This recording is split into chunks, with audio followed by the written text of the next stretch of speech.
Welcome to Garden Wise Adventures. My name is Malie, and today is another in my video series on landscape design.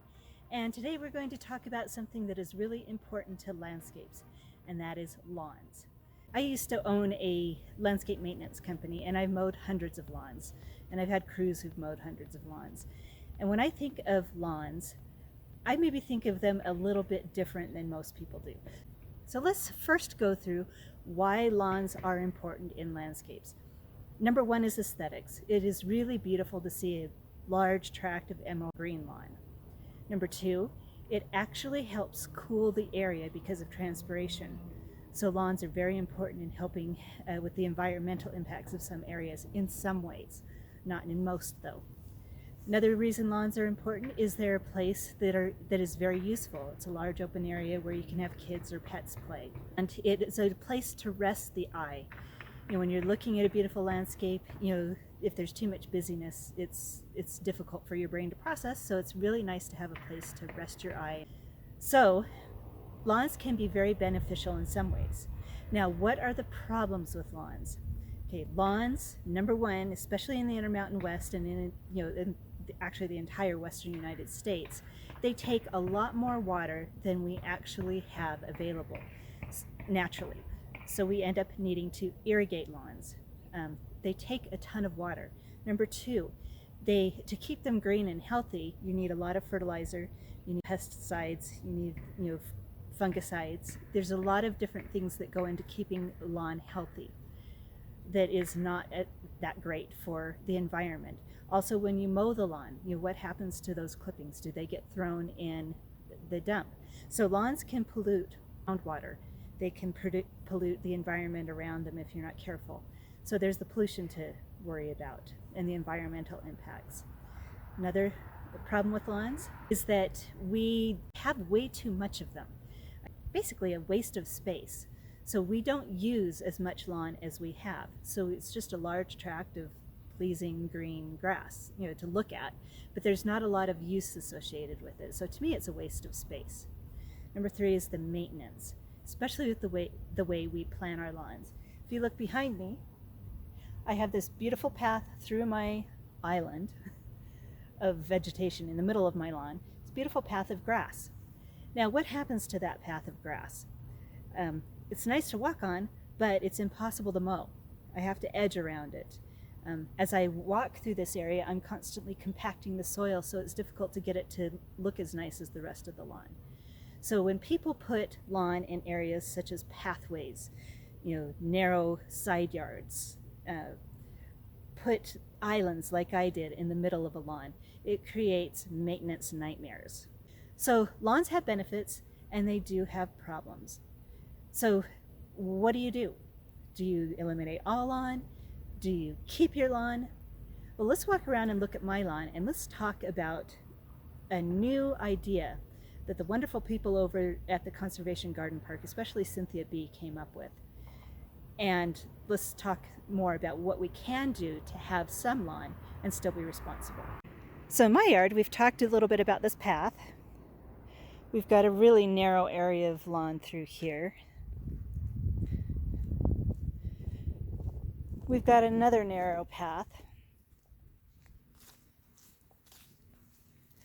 And then an open area of lawn up here that is, you can't even really see it from the street, so what's the use of this? So I think Cynthia B and the people over at the Conservation Garden Park started to think about that, concerning the water usage of lawns in Utah. They said, how can we do this better? And they came up with this wonderful idea called Localscapes. Now, I'm not going to go into all of what Localscapes is about right now. We're just going to talk about lawns, but I'll link at the top of one of my other videos where we talked about Localscapes. But they thought about lawns and they said, okay, what do people use lawns for? Beauty and recreation were the two main things. How much lawn do homeowners actually use?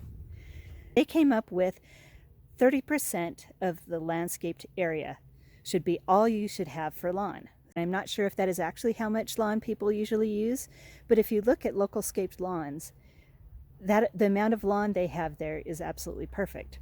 So you should, if you're going to have a Localscaped lawn, which is a responsible lawn in my opinion, you should only have about 30% of the landscaped area be lawn. So that drastically reduces what we have to use for lawns. So what do you do instead of lawn? Well, according to Localscapes, first thing you should do when you design a property is think about how much lawn do you have? Do you have kids that are going to use it? Do you have pets that are going to use it? Where is it going to make the most impact in your landscape? And plan the lawn first, making sure it's only 30% of your total landscaped area. And when you plan your lawn, make it a central open shape. So that means, if you watch my previous video on Localscapes, that means a square, round, whatever, something that is useful in an area where it is the most useful. Why do we have it in a central open shape instead of squiggly lines? Number one, and this is what I've learned from having a maintenance company, it's very difficult to properly irrigate squiggly lines. If you have clear, clean lines, you can plan your irrigation for the lawn in the most efficient manner. Number two is the maintenance of it. Having had to edge a lot of lawns in my lifetime, just straight lines, a circular shape is the easiest, quickest, most efficient way to edge your lawns. So consider ease of maintenance, efficiency of irrigation, efficiency of taking care of it, and what you're actually going to use lawn for. That's what you need to think about when you have lawns. So let's look at my lawn again and see where I would like to have lawn. Okay, so here we are in my front yard, and as you look at my front yard, there's really not a lot of area that is visible to have lawn, for the visual sake. Am I going to use lawn in my front yard? No. So I have decided that in my front yard, I would rather have plants. The pathways definitely don't need to be lawn. They get compacted too much and are harder to maintain. So these need to be changed out into, some different material. I'll have to think about that later, what I want it to be, but a different material for the paths onto my landscape. This area up here can house more plants. I'm always looking for area for more plants. And this area up against the fence, I kind of like the idea of a sitting area. It's a peaceful place to be. The side yard of my property, there's a lot of lawn here that I don't use anymore.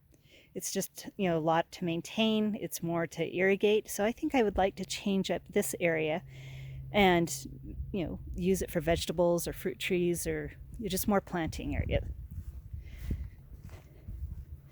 Now, I am going to be having dogs again sometime in the future. And I'd love an area where they can come out and play and do their business and everything. And this area, this small area right here, seems like it would be a great place to leave the lawn. Now, I think this will be smaller than 30% of my property to have lawn, but I really don't need that much lawn.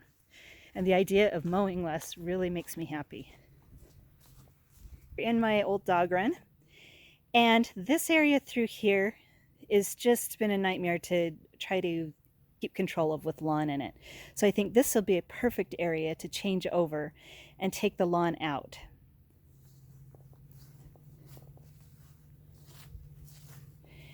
Here we also have lawn on a slope.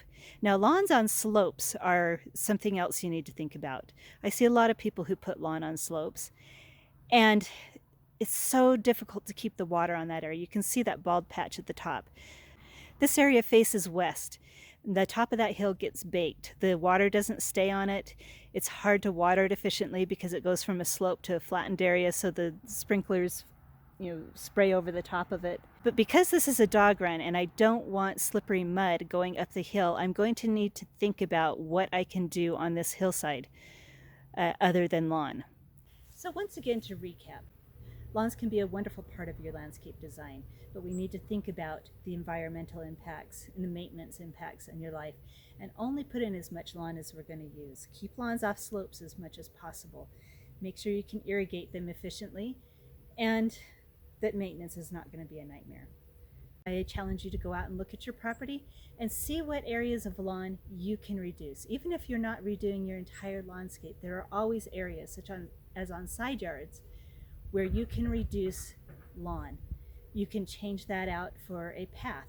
You can put down mulch. There's different things that you can do that will make your life easier and make your landscape easier on the environment. So thank you for watching. Look for more of these design videos. I'm going to have them out once a week.